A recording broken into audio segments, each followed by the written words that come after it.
헨리 블랙커비라는 분이 하나님의 음성을 듣기라는 책에서 이런 본인의 경험을 이렇게 소개하고 있는 부분이 있는데요. 예외적인 사례이지만 오늘 말씀을 생각하면서 한번 대화를 우리가 들어보려고 합니다. 3살 된 아이의 장례를 치르는 목사님의 아픈 경험을 이렇게 토로하고 있습니다. 한 부부에게 첫 아기가 이렇게 생겼어요. 그러니까 모든 가족이 다 기뻐하고 무척 사랑을 했었습니다. 그런데 이 아이는 좀 특별한 그런 성향을 갖고 있었어요. 부모님들이 이걸 해라 하면은 하지 않고 하지 말라 하면 하는, 그래서 꼭 반대로 이렇게 행동을 하는 아이였습니다. 그 모습을 보면서 3살짜리 아이니까 우리 나이로 하면 아마 5살 정도 되겠는데요. 말은 알아듣고 행동은 이렇게 빠릿빠릿하게 좀 할 수 있는 그런 나이죠.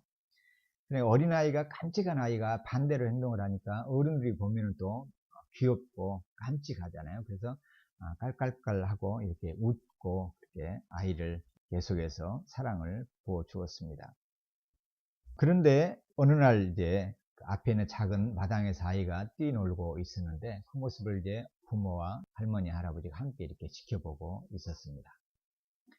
아이는 그날도 여전히 서라 하면은 앉고 앉으라 하면 서고 아주 귀엽게 이렇게 거꾸로 행동을 하는 그런 모습을 보이면서 잔디밭에서 이렇게 놀고 있었는데, 그날따라 문을 이렇게 어른들이 닫고 들어와야 되는데 문을 열어 놓았어요.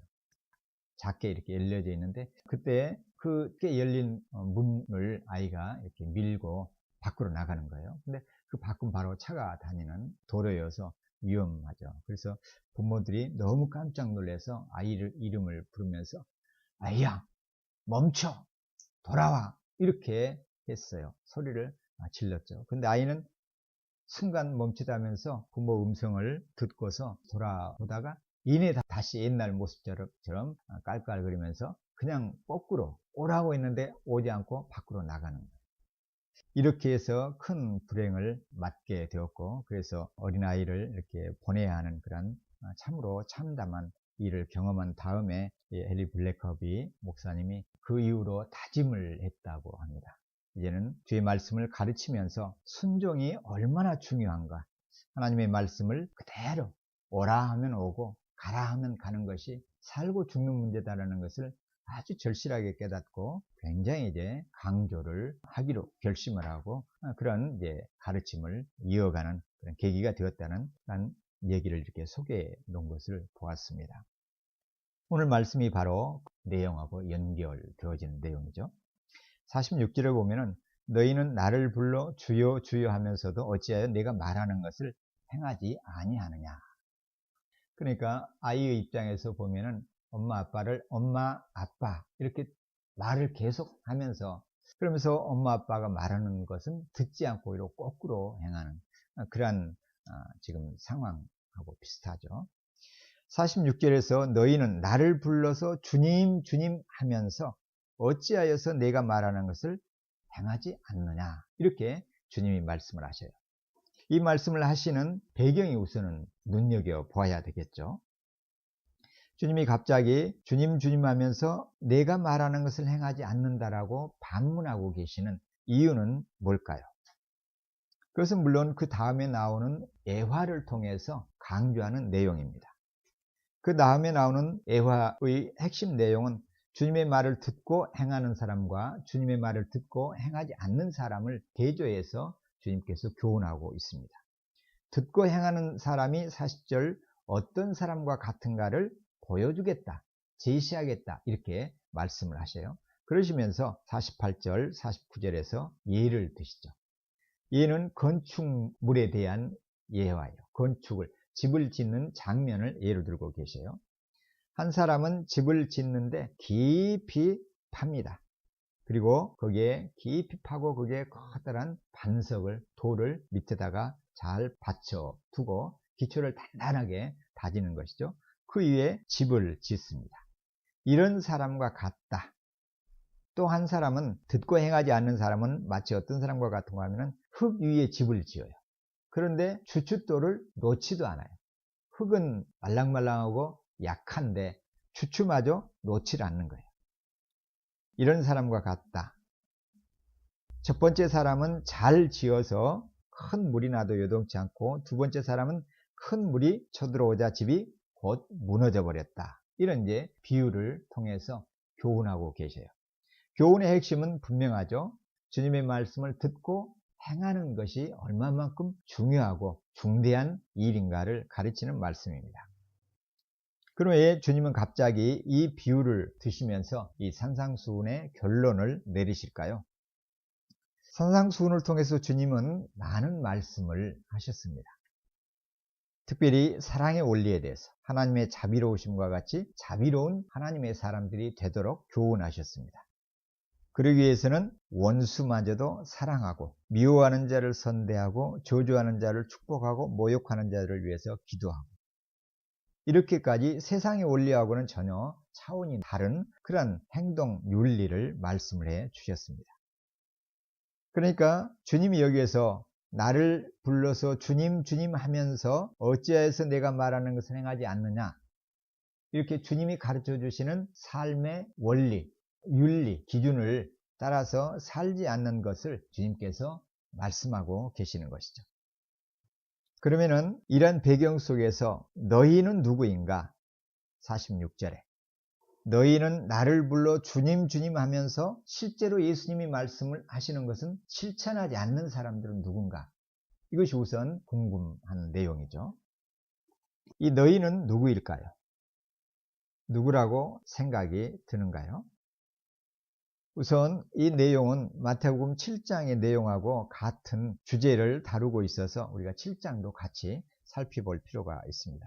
마태복음 7장을 한번 가보도록 하겠습니다. 21절, 7장 21절 한번 보시도록 하죠. 신약성경 신면에 있습니다. 다 같이 한번 읽어볼까요?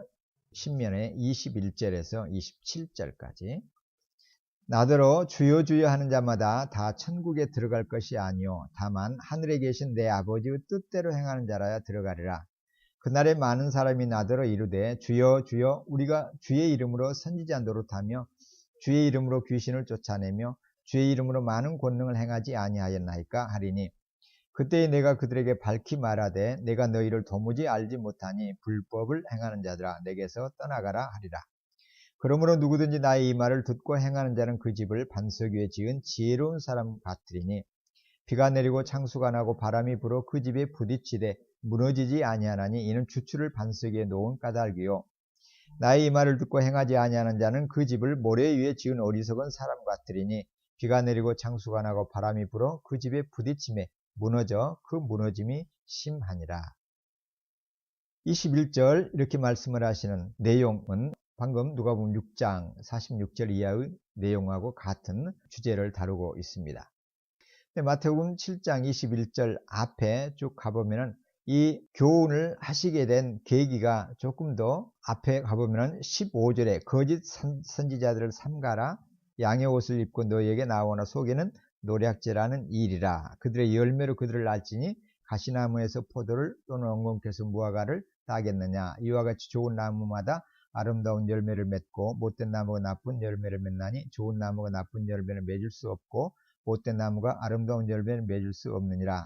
아름다운 열매를 맺지 않은 나무마다 지켜 불에 던져지느니라. 이러므로 그들의 열매로 그들을 알리라. 이렇게 말씀을 하시면서 거짓 선지자들을 삼가하도록 주의하도록 주님께서 교훈하고 계십니다. 그러는 배경 속에서 21절에 마태복음은 주여 주여 하는 자마다 다 천국에 들어갈 것이 아니다. 다만 하늘에 계신 아버지의 뜻대로 내 아버지의 뜻대로 행하는 자라야 들어가리라. 이렇게 연결되고 있음을 볼 수가 있습니다. 그러면서 그 다음에 주여 주여 하는 자에 대한 구체적인 사례를 많은 사람이 이르되 그날에 많은 사람이 나더러 주님 주님 우리가 주의 이름으로 선지자 노릇하며 주의 이름으로 귀신을 쫓아내며 주의 이름으로 많은 권능을 행하지 아니하였나이까 할 것이다. 그리고 그때에 내가 그들에게 밝히 말하되 내가 너희를 도무지 알지 못하니 불법을 행하는 자들은 내게서 떠나가라. 이렇게 응수하시는 주님의 모습을 볼 수가 있습니다. 그래서 마태복음과 누가복음에 동일한 주제를 담고 있지만 마태복음은 주로 종말의 심판, 마지막 날에 있게 될 심판을 배경으로 이 말씀을 주고 계시는 것을 볼 수가 있습니다. 물론 산상설교의 한 내용이죠.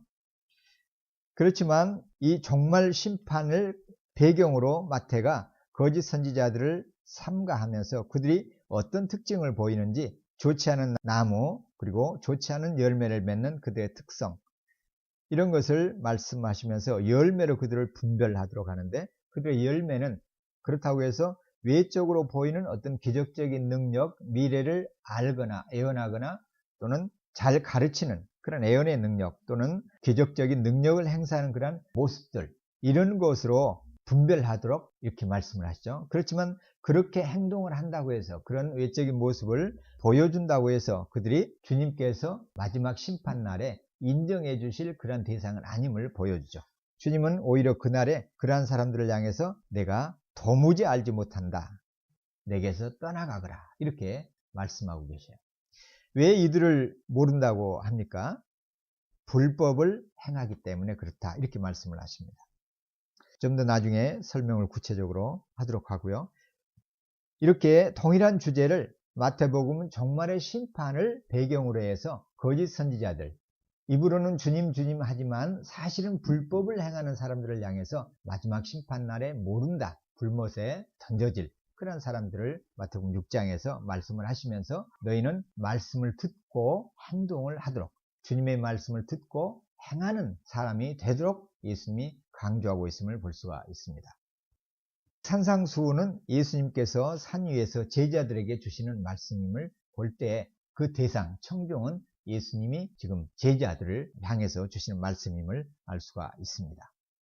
누가복음 46장 46절에서도 너희는 나를 불러 주여 주여 하면서, 그럼 이때의 너희는 누구일까? 이 6장 46절의 문맥도 여전히 예수님이 6장 12절 이하에서 12제자를 선택하시죠. 그런 다음에 17절에 보면은 예수님이 산 위에서 평지로 내려오십니다. 그러자 그때 많은 제자들과 또 예루살렘, 유대 사방과 두로 시돈 해안으로부터 많은 무리가 예수님 앞에 등장을 합니다. 찾아 나오죠. 바로 그 배경 속에서 예수님께서 20절에 제자들을 보시고 말씀을 가르쳐 주시는 내용이 20절 이하입니다. 4가지 복과 4가지 화에 대한 가르침을 주셨죠.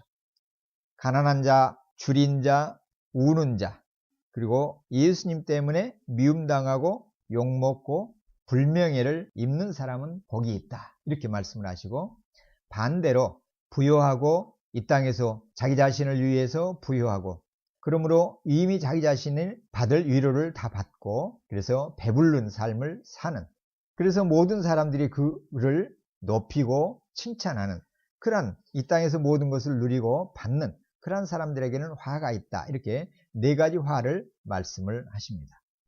그런 다음에 27절 이하에서는 원수 사랑과 미워하는 자를 선대하고 저주하는 자를 축복하며 모욕하는 자를 기도하도록 말씀을 하시면서, 그 수준은, 이런 사랑의 원리의 수준은 세상 사람들의 수준보다 높아야 되는 것을 29절 34절까지 말씀을 해주십니다. 세상 사람들은 잘해주는 사람에게는 잘해주지만 예수님의 제자들은 그 이상을 해야 한다, 사랑을 하고 원수를 사랑할 때, 이것을 34절까지 말씀을 하십니다. 그리고 35절에 다시 원수 사랑과 이 원리를 말씀을 하신 다음에, 왜 그런가 하면 그 근거를 상과 지키 높으신 하나님의 아들이기 때문에, 그래서 하나님 아버지의 자비로우신 하나님 아버지와 같이 아버지의 자녀들도 자비로운 사람이 되도록 그렇게 황금률을 말씀을 해 주시죠. 그런 자비로움을 어떻게 나타내는가 하면 비판하지 않는 것, 정죄하지 않는 것, 그리고 용서하고 주는 삶, 특별히 이 주는 삶에 대해서 38절에 길게 강조를 했습니다. 그러면서 너희가 헤아리는 그것으로 헤아림을 받을 것이다. 그래서 주면은 후히 되어서 누르고 흔들어 넘치도록 안겨주시겠다, 이렇게 말씀을 하고 계시는 장면입니다. 그렇게 말씀을 하시고, 먼저 그러면은 이런 삶을 살 때는 뭘 먼저 살펴야 되는고, 그 내용을 39절 이하에서 45절까지 말씀을 해 주시는데요. 이런 삶을 살기 위해서는 먼저 예수님이 비유로 말씀을 하십니다. 맹인이 맹인을 인도할 수가 없다. 둘 다 구덩이에 빠지게 된다. 제자가 스승보다 크지 못하다. 온전하게 된 사람이라야, 제자라야 스승과 같은 수준이 된다. 이렇게 말씀을 하시면서 지도자의 중요함, 참된 지도자는 과연 누구일까? 많은 사람들이 당시 유대인들에게는 율법가들, 그리고 종교 지도자들이 그들의 지도자여서 그들을 따르는 것이 삶의 지혜였죠. 그리고 훌륭한 랍비를 통해서 교훈을 받고 스승으로 삼고 그의 가르침을 따라 사는 것이 그들에게 있어서는 지혜로운 삶이었습니다. 그러면 예수님께서 39절 40절 이하에서 이렇게 맹인과 맹인의 인도를 받는 사람, 제자와 스승의 관계를 얘기하시면서 인도자의 중요성, 스승의 중요함, 그리고 좋은 스승을 통해서 잘 배우는 제자의 자세를 말씀하시고 있습니다. 그러기 위해서는 먼저 어떻게 해야 되는가 하면은 자신을 살펴야 된다. 그래서 형제의 눈 속에는 티를 보기 전에 내 눈 속에는 둘보를 먼저 보도록, 즉 내면에 나가 어떤지를 먼저 헤아리도록 주님이 강조하셨습니다. 내면을 잘 살펴보라는 것이죠. 나는 과연 어떤 사람인가? 스승과 같이 탁월한 지혜를 갖는 사람인가? 아니면 나는 지금 맹인을 따라다니고 있지는 않는가? 이것들 주의 깊게 보라는 것이죠. 이것은 마치 거짓 선지자들, 바리새인들과 서기관들과 같이 예수님, 참 스승이신 예수님을 가로막고 예수님께로 나아가는 것을 나아가지 못하게 하고 오히려 방해하는 그런 유대의 지도자들을 책망하는 것처럼 보여지고 있습니다. 그래서 뭘로 그러면은 이렇게 맹인과 같은 인도자들을 구분할 수가 있을 것인가? 그것은 열매를 보면은 알 수가 있다. 그래서 열매와 나무 비유를 통해서 가르쳐 주십니다. 열매 맺는, 좋은 열매를 맺는 것은 그 나무가 좋기 때문에 좋은 열매를 맺는 것이다. 그래서 중요한 것은 나무이지 열매 이전에 나무가 중요하다 이렇게 말씀을 하십니다. 그런 다음에 45절 이하에서는 그래서 개인 인격체를 볼 때는 외적인 행동, 어떤 태도보다는 더 중요한 것이 그 내면이다. 선한 사람은 마음에 쌓여 있는 선을 겉으로 나타내는 것이다. 악한 사람은 사실 악한 행동이 겉으로는 이렇게 악하게 보이지만 사실은 그 내면이 속이 악하기 때문에 그 악을 밖으로 낼 수밖에 없다라고 하시면서 속을 잘 살피도록 우리의 영혼이, 우리의 내면이 정말로 그리스도의 사랑과 하나님의 은혜로 인해서 변화된 삶, 그런 속사람을 갖고 있는지 점검해 보라. 진실로 하나님과 예수 그리스도를 신뢰하고 그분의 교훈을 진실한 도로 받아들이고 있는지 살펴보라는 말씀으로 주님께서 말씀을 하고 계세요. 이렇게 내면을 강조한 다음에 주님께서 그 다음에 46절에 너희는 나를 불러 주여 주여 하면서 어째 내 말하는 것을 행하지 아니하느냐. 입으로는 주님 주님 이렇게 말을 하면서 겉으로 나타나는 행동은 주님의 말씀을 지키지 않는 거예요. 그러면 뭐라는 거예요? 선한 사람은 마음에 쌓여있는 선을 밖으로 내는 것인데 이들은 입으로 주님 주님 하면은 마치 안에 그러면은 선한 것이 있는 것처럼 보여지는데 그 행동을 보니까 좋은 열매를 맺지 않는 거예요. 행동으로는 옮기지 않은 거예요. 그러면은 결국 이런 사람들은 어떤 사람들이다? 좋은 사람이 아니다. 이런 얘기죠. 그러면 여기서 이제 문제가 되어져요. 왜냐하면 이렇게 너희는 나를 불러서 주여 주여 하면서도 어째 내가 말하는 것을 행하지 아니하느냐. 그러면서 47절에 내게 나와서 내 말을 듣고 행하는 사람마다 누구와 같은 것을 너희에게 보이리라. 이렇게 말씀을 하시죠. 주제는 내 말을 듣고 행동으로 옮기는 실천한 사람이 어떤 사람과 같다고요? 48절입니다. 잘 지은 사람.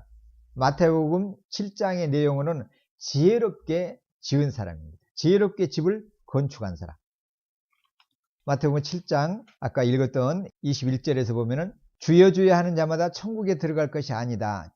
하늘에 계신 아버지의 뜻대로 행하는 자라야 들어가리라. 이렇게 말씀을 하세요. 그러니까 천국에 들어간다 안 들어간다는 구원받는 거잖아요. 구원을 받느냐 못 받느냐는 뭘로 결정이 된다고요? 주님 주님 하는 사람마다 천국에 들어가는 것이 아니고 아버지의 뜻대로 행하는 사람이라야 들어간다. 이렇게 말씀을 하세요. 그러면서 그 날은 심판날이죠. 심판날에 많은 사람이 이제 예수님이 이제 이 땅에 다시 오시면은 심판장으로 오시고 그때 죽은 사람들, 살아있는 사람들이 전부 다 예수님께로 나오잖아요. 과거에 수천 년 전에 수백 년 전에 죽었던 사람들까지 다 예수님의 심판대 앞에 다 이렇게 열을 지어서 서게 되어지죠. 그때 이제 예수님이 한 사람 한 사람을 심판을 하죠. 그래서 영벌의 영원한 생명에 지금 심판을 하시는 그때인데, 그날에 많은 사람들이 이제는 예수님을 향해서 주님, 주님, 우리가 주님의 이름으로 선지자 노릇하였고 주님 이름으로 귀신을 쫓아냈고 주님 이름으로 많은 권능, 기적을 행하지 않았습니까? 우리가 이렇게까지 주님의 이름으로 이 놀라운 일들을 행한 사람들입니다. 그렇다라고 하면 당연히 우리는 뭐예요? 주님이 상과 함께 천국과 같은 좋은 나라로 우리를 보내시는 그런 심판을 해 주셔야 되지 않겠습니까? 이런 말이죠. 그런데 23절에 보면 그때 그 심판날에 내가, 예수님이 그들에게 선지자 노릇하고 기적을 행사했던 그 사람들을 향해서 뭐라고요? 알지 못한다. 모른다는 거예요. 하나님이 모르는 사람은 아무도 없잖아요. 그렇지만 그들을 모른다라고 하는 것은 뭐예요? 그들의 모든 존재가 인정을 받을 만한 존재가 아니라는 것이죠. 하나님과의 관계 속에서 요한복음에서 안다, 믿는다, 이것은 다 받아들인다, 경배한다, 이것은 신앙하고 다 같은 표현이죠. 그런데 여기서는 예수님이 모른다, 이것은 관계없다 이 말이죠. 그들은 아무리 우리가 이러이러한 행동을 해서 참으로 놀라운 기적적인 일을 했습니다. 이것도 누구 이름으로? 예수님의 이름으로, 주의 이름으로 이렇게 기적적인 행사들을 했습니다. 그런데 심판날에 예수님이 내가 너희를 도무지, 이 말은 결단코 전혀 모른다 이 말이죠. 그리고 모르는 이유를 뭐 때문에 모른다고 하십니까? 불법을 행하는 사람들아, 이렇게 말씀을 하셔요. 아니, 주님 이름으로 기적을 행사했고 주님 이름으로 선지자 노릇을 한다는 것은 뭐예요? 선지자들과 같이 하나님의 말씀을 대언하든지 아니면 미래에 있던 일어날 일들을 미리서 대비하도록 이렇게 알려준다든지 이런 일을 한 것이죠. 말씀을 가르치고 말씀을 통해서 봉사를 하고, 그러니까 매우 중요한 그런 일을 한 거예요. 또 귀신을 쫓아내요. 귀신을 누가 쫓아낼 수 있어요? 예수님의 이름으로 쫓아낼 수가 있는 거죠. 그런데 이들도 그렇게 했다는 거예요. 또 많은 권능을 행했어요. 특별히 권능은 치유의 능력이죠. 아픈 자를 고치고 눈먼 자를 뜨게 하고 걷지 못하는 자를 걷게 하는 이와 같은 기적적인 행사를 사도들과 같이 예수님과 같이 했다, 이렇게 업적을 내세우고 있어요. 그런데 주님은 뭐라고요? 불법을 행하는 자들아, 그러면서 내게서 떠나가라. 예수님으로부터 떠나는 것은 어디로 가는 거예요? 예수님이 계시지 않는 영역으로 가거라 이 말이거든요. 내게서 떠난다 이 말은 예수님의 통치가 이루어지는 그곳으로부터, 새하늘 새 땅의 통치로부터 떠나라. 영원한 사망의 영역으로, 음부의 영역으로 떠나라. 지옥의 영역으로 가거라 이 말이거든요. 여기에서 이제 참 어려움을 겪게 됩니다. 주님, 주님 이렇게 하는 사람들이 그러면 어떤 사람들인가? 마태복음 본문에서는 분명히 이들은 주님 이름으로 많은 놀라운 일을 해요. 그러니까 교회 안에서 예수님의 이름을 부르면서 커다란 업적을 쌓는 사람들. 그냥 누구나 이런 사람들은 인정하는 사람들. 그런데 마지막 심판날 예수님이 이런 사람들을 향해서 불법을 행한 사람들아, 이렇게 책망하시면서 나로부터 떠나라, 이 놀라운 심판을 하신다는 거죠. 그러면 이들은 누구예요? 그러면서 나오는 바로 비유가 반석 위에 집을 짓는 사람과 26절 마태복음 7장 26절 모래 위에 집을 지은 사람, 이렇게 말씀을 하시면서 반석 위에 집을 지은 사람을 어떤 사람이라고 하는가 하면은 지혜로운 사람이다, 이렇게 말씀하시죠. 지혜로운 사람. 그리고 모래 위에 지은 사람은 어리석다, 이렇게 말해요. 자, 그러면은 주님 주님 하면서 아버지의 뜻대로 행하지 않는 사람, 그리고 불법을 행하는 사람, 그리고 어리석은 사람은 다 같은 말이죠. 마지막 날에 주님으로부터 책망을 받게 될 그러한 사람들, 그래서 주님과 함께 새하늘 새 땅으로 가지 못할 그러한 사람들을 지금 예수님이 말씀하고 있으십니다. 그러면 이들이 이렇게 커다란 능력을 행사하고 말씀을 전하고 가르치는 일을 하고 병든 자를 고치는 능력, 권능을 행사하기까지도 한 이들이 어떻게 해서 지혜롭지 못한 삶을 살게 되었는가? 이게 오늘의 핵심이에요. 어떻게 해서 이러한 삶이 지혜롭지 못한가? 반석에 왜 삶의 영혼의 집을 건축하지 못했는가? 뭐가 문제라는 겁니까? 행동을 했잖아요. 주의 이름으로 많은 일을 이루어냈잖아요. 뭐가 문제일까요? 마태복음에서는 문제를 아버지의 뜻대로 행하지 않았다라는 겁니다. 그래서 23절에 불법을 행한 사람들이라고 주님이 말씀을 하셔요. 이 불법이라는 단어가 무슨 뜻일까요? 법을 어긴다라는 것인가요? 단순히 그 정도가 아니에요. 근본적으로 이 사람들은 하나님의 법을 무시하고 하나님의 법을 인정하지 않고 살았다는 거예요. 하나님의 통치를 받지 아니하고 자기가 주인이 되어서 살았다는 거죠. 그러니까 선지자 노릇을 하고 기적을 행사하고 많은 것을 고친 것도 무엇 때문에 고친가 하면은 자기가 좋아서 자기의 이름을 높이기 위해서 자기 명예를 위해서 행동했다는 겁니다. 하나님의 은혜와 하나님의 명예와 하나님의 사랑에 감동하고 그 은혜에 감사하여서 이런 일을 하고 기쁨으로 일을 하고 그 모든 영광과 존경을 하나님께로 돌리지 않는 그런 삶을 주님께서 아버지의 뜻대로 행하지 않았다는 겁니다. 예수님이 이 땅에 오셔서 하시는 일은 뭐예요? 오직 아버지의 뜻을 함으로 아버지의 뜻을 이름으로 어떻게 한다? 아버지를 영화롭게 하는 것이 예수님의 전 생애의 목표였죠. 하나의 목표였어요. 아버지 이름을, 하나님 아버지를 영화롭게 하는 것. 요한복음에서 전체에 걸쳐서 강조 또 강조하는 말씀이죠. 예수님은 전 생애가 처음부터 끝까지 오직 이 하나의 뜻에 모든 관심을 두고 있습니다. 그런데 이 선지자 노릇한 사람들, 기적 행사자들, 기적군들, 그리고 축사자들은 뭐였어요? 하나님의 주님의 이름을 빌리기는 했지만 여기서는 이제 in the name of Jesus Christ 예수님의 이름, 주의 이름으로 Lord 주의 이름으로 이 in을 with라는 전치사로도 번역할 수 있어요. 그러니까 주님의 이름을 가지고 자기의 유익, 자기의 명예를 높이는데 활용했다, 사용했다, 끌어다 썼다라는 거예요. 그걸 주님은 불법을 행했던 사람, 불법을 행사했다. 그러니까 하나님의 의도와 하나님의 허용함 없이 자기 마음대로 하나님의 능력을 활용해서 그렇게 행사를 했다 이거죠. 그러니까 겉으로 보기에는 차이가 안 나는 거예요. 주님의 이름을 부르면서 예수님과 같은 능력 있는 행동을 하고 있기 때문에 겉으로 보면은 영락없는 신자의 모습이에요. 예수님의 제자의 모습이에요. 사도와 같은 모습이에요. 그러나 그 속사람은 뭐예요? 자아가 가득한 거예요. 자기가 그 인생의 주인인 거예요. 내가 일하고 창의적인 활동을 하고 섬기고 봉사를 하고 교회에 나와서 가르치고 봉사를 하고 헌금을 하고 세상에 나가서 섬기는 이런 모든 것들이 다 훌륭한 일인데 문제는 결정적인 관건은 뭐예요? 내 명예를 위한 것인가? 나를 위한 것인가? 내가 좋아서 하는 건가?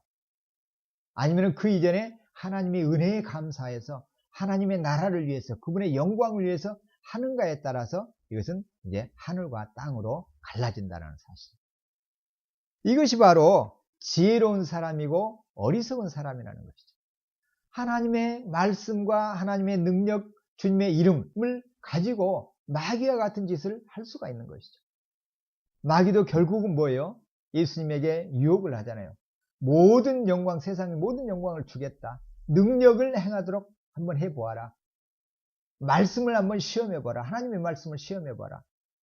그러면서 그렇게 하면은 세상에는 모든 권세의 영광을 너에게 주겠다. 이 마귀의 속성이죠. 결국에는 뭐 하는 거예요? 그러면서 하나님의 자녀로서의 예수님, 아버지의 뜻을 행하는 분으로서 예수님을 역할을, 자리를 멈추도록 하는 것이죠. 바로 우리 신자들을 향해서도 마귀가 하는 일이 바로 이것이죠. 모든 것을 다 줘요. 재물과 명예와 권세와 모든 인기와 칭찬과 세상으로부터 환호, 존중 그런 걸 다 받도록 하면서 결국은 뭘 빼는 거예요? 아버지를 높이는 것, 하나님을 영화롭게 하는 것, 예수님의 주되심을 버리도록 하는 것. 그리고는 주인된 다른 주인 대신 예수님, 아버지 대신 만왕의 왕 대신 하나님의 자리를 누가 차지하도록 하는 거예요? 자기 자신이 차지하도록 하는 거예요. 이것이 바로 우상 숭배인 거죠. 우상인 것이죠. 너무너무 무서운 것이에요. 바로 마태복음 7장에서는 바로 그걸 지금 지적하고 있는 거예요. 그런 사람이야말로 얼마나 어리석은 사람들이에요. 참으로 어리석은 사람이죠. 하나님이 주신 모든 자원을 동원해서 내 집을 짓는 것, 모든 행적을 쌓고 거기에 문패에 내 이름을 갖다 붙이는 것, 내 명예와 내 영광을 위해서 일하는 것, 이건 어리석다는 것. 왜 그렇습니까? 결론이 어리석기 때문에. 결론은 어떻게 됩니까? 창수가 나고 바람이 불고 비가 내리면은 그런 집은, 사람의 이름이 붙어있는 그 집은, 명패가 인간의 이름으로 붙어있는 그 집은 어떻게 된다는 거예요? 흙 위에 지은 집이라는 거예요. 비가 내리고 바람이 불고 홍수가 나면은 무너져 버린다는 거예요. 세상 마지막 심판날에 주님이 그러한 것은 인정하지 않겠다라는 거예요. 인정받을 수가 없는 것이죠. 인정하지 않으시는 것이죠. nothing이에요. 아무것도 아닌 거예요. 그러니까 지혜롭지 못하는 것이죠. 어리석은 것이죠. 이제 누가복음 6장으로 다시 돌아옵니다. 너희는 나를 불러 주여 주여 하면서도 어째 내가 말하는 것을 행하지 아니하느냐. 바로 마태복음과 연결해서 보면은 불법을 행하고 있느냐 이 말이죠. 왜 아버지의 뜻대로 행하지 않느냐 이 말입니다. 주님 말했으면은 그 주님의 뜻대로 행동하는 것이 당연한 건데, 그래야지 진정으로 그분을 주님이라고 믿는 것인데 그렇지 않는다는 거예요. 그러면 큐리어스, 이 주라는 것은 무슨 뜻일까요? 여러 가지 의미로 성경에서는 사용되고 있습니다. 가장 일반적으로 쓰이는, 당시에 쓰였던 단어는, 이 큐리어스는 오너, 주인을 말해요. 그러니까 주인과 종의 관계이죠. 또는 이제 이 주라는 단어는 사회적으로 어떤 공적인 연설을 할 때 큐리어스, 연설을 하다가 큐리어스 이렇게 말하면, 이와 같은 형식에서는 이 주라는 단어가 친애하는, 존경하는 누구누구님 이런 말을 할 때 써, 또는 큐리어스 이런 말을 씁니다. 마태복음 21장 30절에서도 이런 말씀이 있는데요. 둘째 아들이 얘 아버지라고 대답을 하고는 가지 않았다. 얘 아버지. 이때 얘 아버지 이 말이 이제 큐리에 이런 단어를 써요. 그러니까 I go sir. 얘 아버지. 얘 그러니까 아버지를 이제 주님, 주 이런 말로 쓰는데, 특별히 사도행전 25장 26절에서는 이 이제 주라는 단어를 로마 황제를 부를 때 주 이렇게도 썼습니다. 존경하는 인물을 향해서 이렇게 큐리어스라고도 했고, 또 로마 형제를 당시에는 로마 사람들은 모두 주 이렇게 얘기를 했습니다. 그리고 고린도전서 8장의 5절에 보면은 사람들이 숭배하는 신들을 주 이렇게 부릅니다. 그래서 하늘이나 땅이나 신이라 불리는 자가 있는데 많은 신과 많은 주가 있다, 이렇게 소개하고 있습니다. 또 구약 성경에서는 하나님의 이름 가운데 이제 여호와라는 이름이 있죠. 이 이름을 헬라어로 번역할 때는 큐리오스 이렇게 번역을 했어요. 구약에서 여호와를 가리킬 때도 큐리오스. 또 예수님 당시 그리스도인들은 하나님을 주 이렇게 불렀습니다. 주 하나님. 또 예수님의 제자들은 나중에 누구를 주라고 그래요? 예수님을 주 이렇게 불렀죠. 이런 맥락에서 보면은 구약의 여호와를 가리키고, 또 신약에서도 그리스도인들이 하나님을 주 이렇게 불렀는데, 그 칭호를 예수님을 향해서 주 이렇게 부를 때는 매우 중요한 의미가 있는 것이죠. 예수님을 하나님으로 불렀다는 것이죠. 인정을 하고 신뢰했다는 것을 보여줍니다. 그래서 마태복음 21장 3절에 감람산 bet박에 베다니 가까이에 오셔서 예수님이 제자를 보내시죠. 그러면서 나귀를 이렇게 끌어오도록 하십니다. 그러자 묻죠. 주인이 이걸 왜 가져가려고 하느냐라고 물으면 그때 뭐라고 얘기하라고 합니까? 누가 무슨 말을 하거든 주가 쓰시겠다. 주가 쓰시겠다 이렇게 하라고 주님께서 가르쳐 주십니다. 그러면 즉시 보낼 것이다. 이와 같이 신약에서는 다양한 의미로 성경에서는 주라는 의미가 쓰여지고 있어요. 주인, 존경하는 인물, 또 로마 황제와 같은 분, 또 여호와, 하나님, 또 예수 그리스도. 그럼 여기서 주는 어떤 의미일까요? 예수님 일컬어 주여 주여 하면서 어찌하여 내가 말하는 것을 행하지 아니하느냐. 여기서는 존경하는 분, 그러니까 마태복음 맥락에서 보면은 7장에서 보면은 예수님의 가르침이 다른 서기관들이나 교사들과 달리 권세 있는 모습에 놀라거든요. 28절, 마태복음 7장 28절에 보면 예수님이 말씀을 마치시며 무리들이 그의 가르치심에 놀라니, 그러면서 그의 가르치시는 것이 권위 있는 자와 같고 그들의 서기관들과 같지 아니함일러라. 이렇게 예수님이 보통의 서기관들, 율법 교사들과 다르다라고 이렇게 봅니다. 그분의 말씀이 힘이 있는 거예요. 권위가 있어요. 그래서 여기서 주여 주여라는 표현은 권위 있는, 권세 있는, 어떤 존경할 만한 대상을 일컬어 부르는 말로 이렇게 이해할 수가 있습니다. 권위 있는 분이구나, 이분은 존경할 만한 분이구나, 이렇게 부르고 있는 것이죠. 그러면서 문제는 뭐예요? 그렇게 존경한다고 하면서 입으로는 존경하는 아주 권위 있는 분, 교사, 스승이시다 이렇게 말하면서 정작 그분이 하시는 가르침은 순종하지 않는 것을 얘기하고 있죠. 주여 주여 하면서 어찌하여 내가 말하는 것을 행하지 않는가? 말과 그 말을 믿고 행동으로 실행하지 않는 것에 대해서 예수님이 지금 말씀하고 있습니다. 너희는 나를 불러 주여 주여 하면서 왜 내가 말하는 것은 어떻게 해서 어찌해서 행하지 아니하는가? 그리고 내게 나와 말을 듣고 행하는 자마다 누구와 같은가 하면은 집을 짓되 깊이 파고 주추를 반석 위에 놓은 사람과 같다. 말씀을 주십니다. 말씀을 듣고 행하는 사람은 어떤 사람이다? 깊이 땅을 파고 거기에다가 커다란 주추를 놓고 그 위에 집을 짓는 사람과 같다. 마태복음의 표현대로는 그런 사람과 같이 지혜롭다 이란 말이죠. 그리고 그런 사람의 집은 어떻게 됩니까? 결과는 큰 물이 나서 홍수가 나서 홍수가 그 집에 부딪히지만 보세요. 48절 잘 지었기 때문에, 지혜롭게 지었기 때문에 마태복음 표현으로 능히 요동하지 못한다. 흔들리지 않는다는 거예요. 꼼짝도 않는다는 것이죠. 아무리 홍수가 와서 그 집을 쓸어 내려갈 듯 강력하게 부딪힌다고 해도 그 집은 끄떡을 하지 않아요. 왜 그렇습니까? 반석에 세워져 있기 때문에. 반석은 아무리 물살이 와도 끄떡하지 않는 거잖아요. 마태복음의 기준으로 보면은 심판날에 굳건히 서게 된다는 거죠. 그렇지만 누가복음 6장에서는 심판날을 지금 언급하고 있는 내용은 없습니다. 그래서 누가는 이 말씀을 통해서 현재 제자들을 향해서 지금 현재 너희가 어떻게 해야 되는가를 지금 강조하고 있음을 볼 수가 있어요. 지금 너희가 주여 주여 하면서도 어찌하여 내가 말하는 것을 행하지 아니하느냐? 지금 어떻게 행동을 해야 될 것인가? 그리고 예수님과 함께 계실 때 예수님이 또 떠나가실 그때를 대비해서 어떤 삶을 살아야 될 것인가를 지금 강조하고 있습니다. 현재의 삶을 초점으로 지금 누가복음에서는 이 동일한 주제를 다루고 있으면서 강조를 그렇게 하고 있습니다. 그래서 지금 집을 짓고 있때 지혜롭게 주초가 있는 그 위에 집을 지으라는 것이죠. 어떻게 하는 것이 주초가 있는 주초 위에 집을 짓는 겁니까? 주님의 말씀을 잘 듣고 그 말씀대로 순종하는 사람이 바로 주추를 놓고 그 위에 집을 짓는 것과 같다.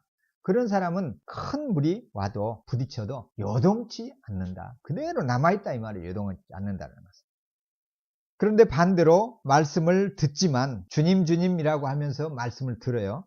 그런데 행동으로 옮기지 않는 사람은 주추를 놓지 않고 흙 위에 집을 지은 사람과 같다. 그런 사람은 탕류가 부딪힘에 집이 곧 무너져 파괴됨이 심하다. 자, 문제는 이제 49절이죠. 듣고 행하지 않는 사람은 주추 없이 흙 위에 집 지은 사람과 같아서 탕류가 부딪히자 그 집이 무너져서 파괴됨이 심하다. 파괴됨이 심하다, 이것은 완전히 파괴된다 이런 의미예요. 완전히 파괴된다. 그러니까 평생 일을 하고 업적을 쌓고 커다란 성취를 이루어냈는데 마지막 날에 없어지는 것과 같은 그러한 것을 보여주죠. 근데 누가복음은 지금 어떤 마지막을 무시할 수는 없지만은 마지막이 오기 전에 현재의 삶 속에서 이런 일이 일어난다는 거죠. 지금 집을 짓는데 흙 위에 집을 짓게 되면은 어떤 홍수와 같은 것이 집을 향해서 몰려들면은 어떻게 된다는 거예요? 무너져 버린다는 거예요. 이건 뭘 말합니까? 예수님의 교훈을 듣지만 그 교훈에 따라서 살아가지 않으면은 어떻게 된다는 겁니까? 시련이 올 때, 어려운 일이 생기면은 무너져 버린다는 거예요. 그러면은 이 무너지는 것은 뭘 말할까요? 마태복음 기준으로 보면 심판날에 무너지는 것으로 보면은 마치 구원을 잃어버리게 되는 그런 모습으로 보여지죠. 평생 주님 주님 하면서 이 일도 하고 저 일도 하고 그랬는데 마지막 날에 모든 공적이, 모든 행위의 열매가 다 무너져 버린다. 그러면은 하나님의 은혜가, 구원이 상실되는 것이 아닌가, 이런 의문을 가져볼 수가 있죠. 정말로 그럴까요? 알미니안주의의 교리나 옛날 전통적인 가톨릭의 교리에 의해서는 신자가 은혜로 신앙을 갖게 되고 예수님을 믿게 되지만 천국에 들어갈 정도의 수준이 되려고 하면은 교리를 잘 지키고 선한 행실을 많이 쌓아야만이, 어느 정도 수준에 올라야만이 천국에 완전히 들어갈 수가 있다. 이렇게 이제 행위 구원을 동시에 강조하죠. 은혜 플러스 행위. 물론 2000년도에 최근의 일이죠. 그러니까 루터 교단의 일부와 천주교가 함께 하나의 선언을 했습니다. 그 선언은 구원의 확신 교리에 있어서 함께 한다, 이런 이제 선언을 했는데요. 칭의 교리에 대한 연합 선언입니다. 칭의 교리에 대해서 함께 연합하는 그런 선언을 루터파와 카톨릭이 2000년에 했는데, 이 핵심은 구원의 확신 그리고 행위의 그 위치에 있어서 성경적인 균형을 갖는 입장을 같이 보여요. 그러니까 그 전보다 로마 카톨릭이 이제 행위 구원을 굉장히 강조를 했는데, 그 부분을 루터는 오직 칭이잖아요. 칭이 루터파의 강조점은 이 둘 사이가 서로가 양보를 해서 어떤 면에서는 가까이 온, 그래서 칭의 교리에 대해서 연합하는 그런 선언을 한 것이 2000년에 있었습니다. 구원의 확신과 함께 구원에 있어서 행위가 갖는 지위에 대해서 성경적인 균형을 갖는 그런 입장을 같이 선언한 것이죠. 구원의 확신 교리를 함께 고백하고 있는 그런 모습입니다. 전통적으로 성경적인 신앙, 개혁주의 신학에 있어서 교리는 구원받은 신자가 그 신자 자신의 약함에도 불구하고 예수 그리스도의 죽으심과 부활의 그 능력에 힘입어서 그 구원의 은혜는 영원히 지속된다, 유효하다, 이런 가르침을, 구원의 확실성을 강조해 왔습니다. 성경적인 교리로 받아들였죠. 그래서 신자들은 비록 자신이 보기에 안전해 보이지 않을지라도 오직 예수 그리스도로 말미암아서 하나님께서 약속하신 그 구원의 신실함을 확실하게 신뢰하면서 자신의 구원을 확신하고 받아들였습니다. 확신하는 그런 신앙을 갖게 되었죠. 이런 면에서는 이 루터파와 카톨릭 사이의 연합선언이 거의 같은 맥락에 있어 보여요. 그런데 유심히 들여다보면 좀 애매한 부분이 있습니다. 그 연합선언 가운데 이러한 내용이 있는데요. 모든 사람은 자신의 약함을 볼 때 자신의 구원을 염려할 수 있지만 아무도, 어느 누구도 하나님의 자비와 그리스도의 공로를 의심할 수 없다. 그래서 모든 사람, everyone, 이런 단어를 썼습니다. 그러니까 만인 구원이 조금 이제 열려져 있는 듯한 그런 모습을 보이고 있어요. 문자적으로만 보면은. 그래서 자기 자신의 실패를 인식하지만 신자는 여전히 하나님이 그의 구원을 의도하고 계신다는 것을 확신할 수 있다. 이 부분이 좀 애매한 거예요. 하나님은 신자의 구원을 intend, 의도하고 계신다. 신자가 완전히 구원받기를 뜻하고 계신다. 이 intend가 마치 의도하시지만 취소할 수 있는 이런 뉘앙스가 좀 담겨져 있습니다. 확신을 갖기에는 좀 애매한 그런 표현을 담고 있다는 점을 지적할 수가 있죠. 그러나 성경에서는 분명하게 아버지께서 주신 자는, 예수님이 아버지께서 주신 자라야 예수님께로 오고 아버지께서 주신 자는 예수님이 어느 누구도 버리지 않으시겠다고 하시죠. 로마서 8장에서도 사망이나 죽음이나 천사나 그 어떤 권세, 흑암의 세력도, 이 땅에 있는 우주에 있는 모든 세력이 아버지의 손으로부터 하나님의 자녀인 예수 그리스도의 신자로서 하나님의 자녀가 된 우리를 끊을 수 없다. 이렇게 분명하게 구원의 확신을 강조하고 있죠. 하나님께서 친히 잃지 않으신 것이다. 그러니까 우리가 구원을 상실하고 얻고 그것이 아니라 하나님께서 구원에 이르게 하시고 그 구원을 끝까지 유지하시는 분도 하나님 아버지이시기 때문에 그러하신다. 라는 것이 로마서 8장에서 또 요한복음에서 신약의 전체적인 교리의 핵심이잖아요. 이런 면에서 전통적으로 개혁신학, 성경적인 신앙을 강조하고 받아들이는 신자들은 구원의 확신교리, 견인교리를 그래서 강조했던 것이죠. 그러니까 이런 성경적인 교리와 신앙을 비춰볼 때 46절 이하 49절의 내용, 너희는 나를 불러 주여 주여 하면서도 어찌하여 내가 말하는 것을 행하지 아니하느냐. 이 너희, 주님 주님 하면서 주님의 말씀을 행하지 않는 사람들은 어떤 사람들이다? 듣고 행하지 않는 사람은 흙 위에 집을 지은 사람과 같아서 어려운 일이 홍수가 나자 그 집이 무너져 버린다. 이것은 뭘 의미하는가? 너희가 예수님의 제자들이라고 할 때 무너진다라는 것은 뭘 의미할까? 구원의 취소, 상실, 은혜의 상실을 말하지 않음을 성경 전체의 교리를 통해서 일단 볼 수가 있죠. 그러면은 이 너희는이 제자들인가? 아니면은 명목상의 그리스도인들인가?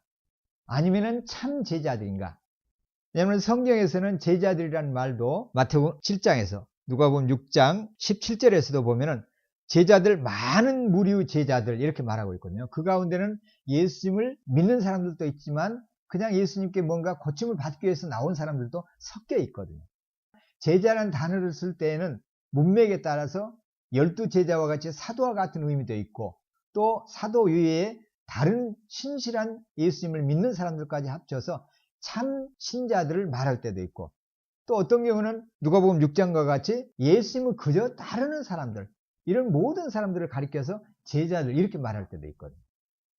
그러면 여기서 너희는을 이와 같이 예수님을 따르는 전부 다 일반적인 보편적인 팔로워들을 말하는가? 아니면은 너희는 12제자, 12사도들을 말하는가? 아니면 12사도와 함께 예수님을 참으로 진실하게 믿고 있는 참된 신자들을 말하는가? 논란이 있죠.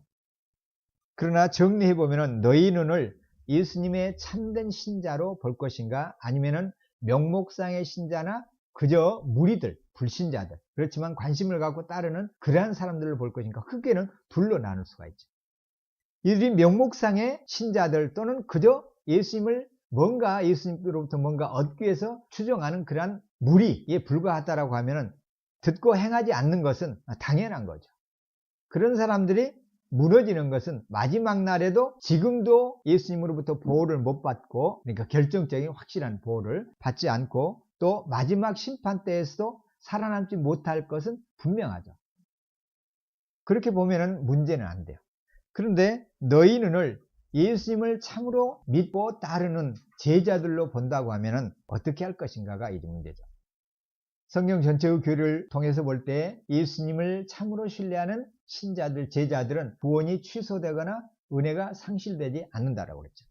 그러면은 이 무너져 내린다라는, 그들의 집이 무너져 내린다는 것은 구원의 상실을 말하는 것이 아니라 하나님으로부터 그들의 행위가 인정받지 못한다. 이 정도로 이해할 수가 있죠. 이 부분을 고린도전서 3장에서는 3장 10절 한번 가보도록 할까요? 내게 주신 하나님의 은혜를 따라 내가 지혜로운 건축자와 같이 터를 닦아둠에 다른 이가 그 위에 세우나 그러나 각각 어떻게 그 위에 세울까를 조심할지니라. 이 닦아둔 터 외에 능히 다른 터를 닦아둘 자가 없으니 이 터는 곧 예수 그리스도라. 만일 누구든지 금이나 은이나 보석이나 나무나 풀이나 집으로 이 터 위에 세우면 각 사람의 공적이 나타날 터인데 그날이 심판날에 공적을 밝히리니 이는 불로 나타내고 그 불이 각 사람의 공적이 어떠한 것을 시험할 것입니다. 만일 누구든지 그 위에 세운 공적이 그대로 있으면 상을 받고 누구든지 그 공적이 불타면 해를 받으리니 그러나 자신은 구원을 받을 때 불 가운데서 받은 것과 같으리라. 사람들이 지금 쌓고 있습니다. 공적을. 그런데 이 공적이 어떤 사람은 금 위에, 은 위에, 보석 위에 이런 데 세우고 또 어떤 사람은 나무나 풀, 집으로 이 터 위에 세우게 됩니다. 터는 누구라고 그랬습니까? 예수 그리스도라고 말했죠. 예수님 위에 뭘 세우는가? 집을 짓는데 금으로 집을 짓는가? 아니면 나무나 풀과 같은 것으로 짓는가? 자, 이렇게 집을 열심히 지었어요. 어떤 사람은 보석으로, 어떤 사람은 금이나 또 한편에서는 나무나 풀로 집을 열심히 지었어요. 마지막 날이 왔어요. 불을 확 보냈어요. 그랬더니 나무나 집은 다 타버리고 뭐는 남아요? 터는 남죠. 터는 남고 그 위에 세우던 집을 건축한 사람이 땀을 흘리고 피땀 흘리고 재물을 투자해서 시간을 투자해서 세웠던 나무집은 타버렸어요. 그러나 금이나 은 보석으로 지은 집은 탈 수가 없죠. 그대로 남아있죠. 그래서 마지막 날에 심판의 불이 공적을 시험할 것이다. 그래서 남은 것이 있으면은 상을 받고 그렇지 못하면은 상을 받지 못한다.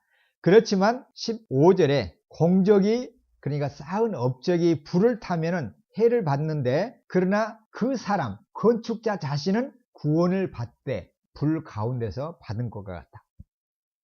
다 타버리고 자기 몸뚱아리 하나 남아있는 거죠. 왜요? 예수 그리스도라는 터 위에 집을 지었기 때문에.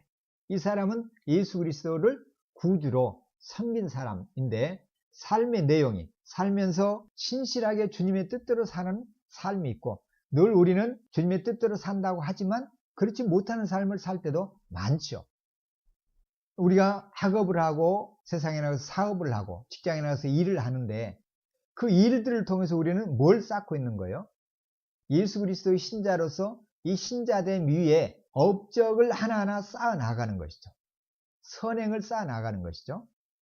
그런데 이 선행이 지금 금이라는 재료를 갖고 쌓고 있는가 아니면 나무와 집이나 풀과 같은 것으로 짓고 있는가 그 차이는 있는 것이죠. 그런데 마지막 날에 우리가 섬겼던 일들, 봉사했고 헌신했던 일들이 불이 오면은 타버릴 수도 있고 그냥 남아있을 수도 있다는 거예요.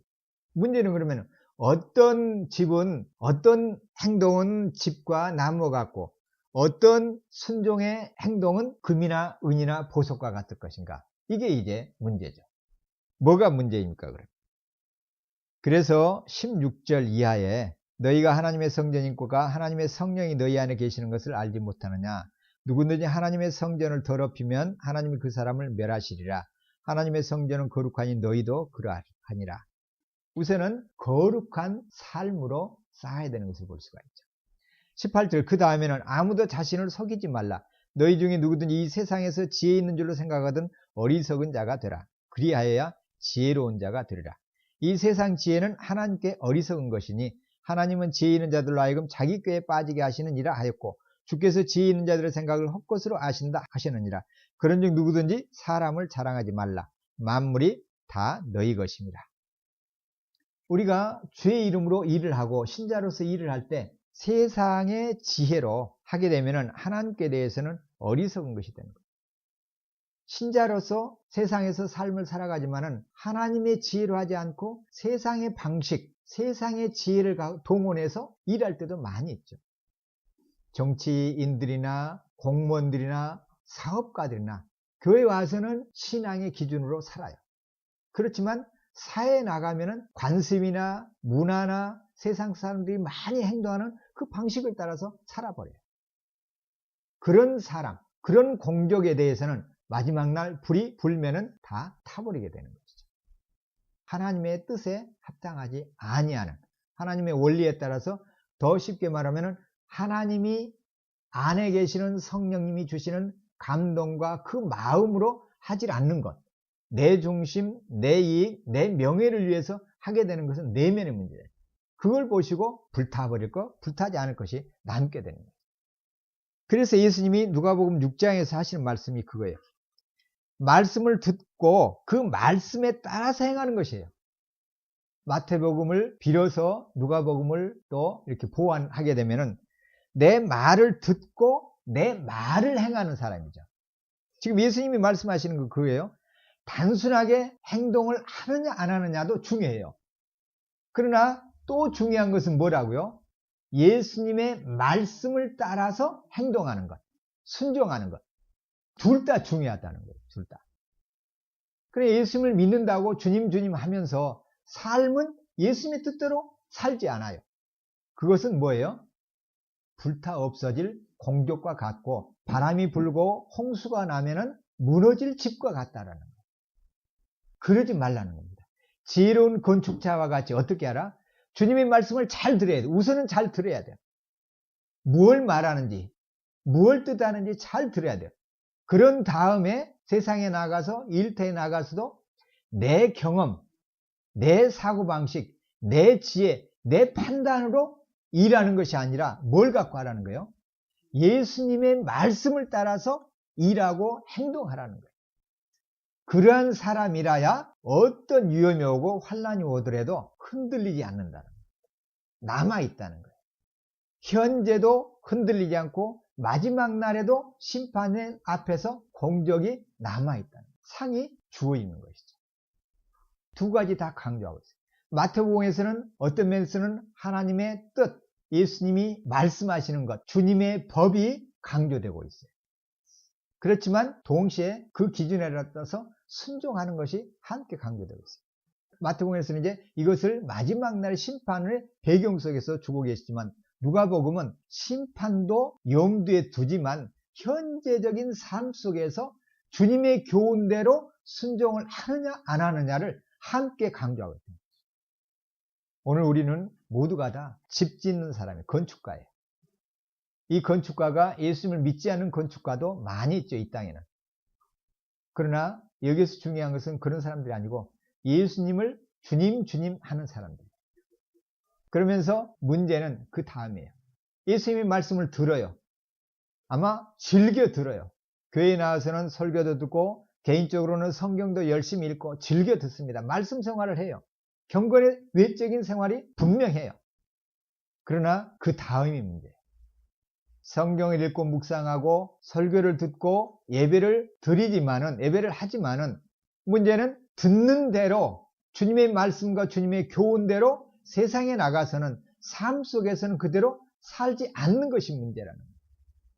이런 사람들을 향해서 주님 존경의 존칭의 말을 나를 향해서는 주는데 어찌해서 주님답게 너희가 내 말은 순종하지 않느냐라고 주님이 경고하고 계십니다.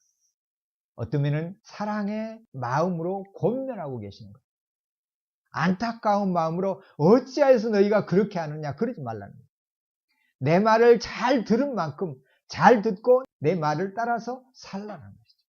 주님의 뜻대로 살라는 주님의 교훈이고 경고이고 충고입니다. 이 땅에서 살아갈 때 많은 환란이 오게 되는데 이 환란을 무엇을 이기겠는가 그 말이에요. 질병에 걸릴 수가 있고 실패할 수가 있고 낭망할 수가 있고 사업이 망할 수도 있고 직장을 잃을 수도 있고 건강을 잃을 수도 있고 모든 관계가 꼬이고 단절돼서 끊길 수도 있을 그때 뭘로 이기겠는가 그 말이에요. 뭘로 이겨요 그때? 우리의 힘으로 이길 수가 있어요? 없는 거예요. 내 지혜로 이길 수가 있는가요? 없는 거예요. 세상의 지혜는 일시적인 치료책은 가능할 겁니다. 그러나 영원한 질병으로부터 영원한 심판으로부터 영원한 평가로부터는 건져줄 수가 없는 거예요. 뭘 알아야 하냐? 주님의 교훈에 순종하는 삶만이 이런 모든 시련으로부터 너끈히 이겨낼 수가 있는 거예요. 예수님의 입장에서 한번 생각을 해보세요. 수많은 무리가 지금 고쳐달라고 따르고 있고 예수님을 그러면서 환호하고 존경한다고 하면서 따르고 있어요. 그러나 정작 예수님을 존경하면서 그분의 교훈대로는 살지 않는 무리가 너무너무 많습니다. 그런 무리를 보면서 예수님이 제자들을 이제 그런 세상으로 보내게 되는데 그때는 치열한 싸움이 벌어지죠.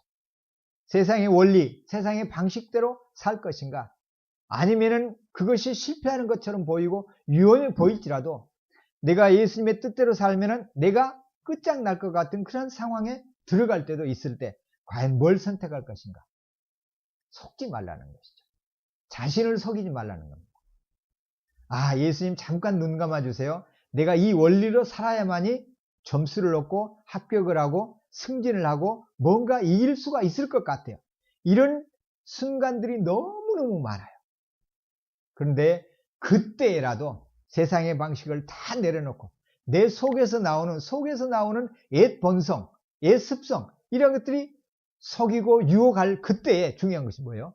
다 내려놓고 그러한 유혹과 그러한 옛 욕심과 욕정과 이런 것들을 내려놓고 실패할 것 같고 죽을 것 같지만은 다만 주님이 말씀하시기 때문에 나는 이렇게 행동하라고 이렇게 결정을 한다.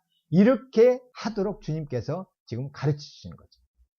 이런 사람이라야 끝까지 무너지지 않고 그대로 남아있는 모든 노력과 수고가 무너지지 않고 남는 온갖 시련 속에서도 이기고 그 시련을 이기고 하나님의 사람으로서 존재할 수 있는, 살아남을 수 있는 비결, 근거가 뭔가?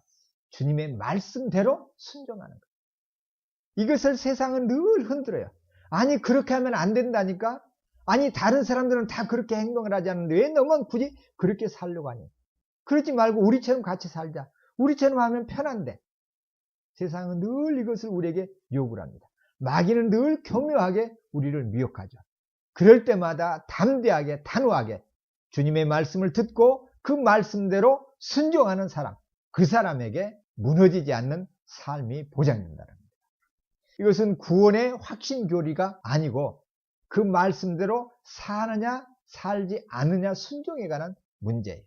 그래서 오늘 주제의 핵심은 구원의 확신이 행위구원인가 은혜구원인가 이 문제가 아니고 구원받은 자가 순종의 삶을 살 것인가 살지 않느냐에 따라서 그 결과가 달라진다. 확실하게 달라진다는 것을 주님이 오늘 말씀을 통해서 우리에게 가르쳐 주시는 말씀입니다. 늘 엄마 아빠 말을 거꾸로 듣다가 큰 낭패를 당한 어린아이와 같아서는 안 되겠죠. 어린아이의 특징은 뭐예요? 부모가 말하는 대로 그냥 고지고대로 부모님을 신뢰하고 그대로 따르는 것이죠. 우리가 주 안에서 어린아이와 같은 그런 삶을 사는 저와 여러분이 되기를 바랍니다.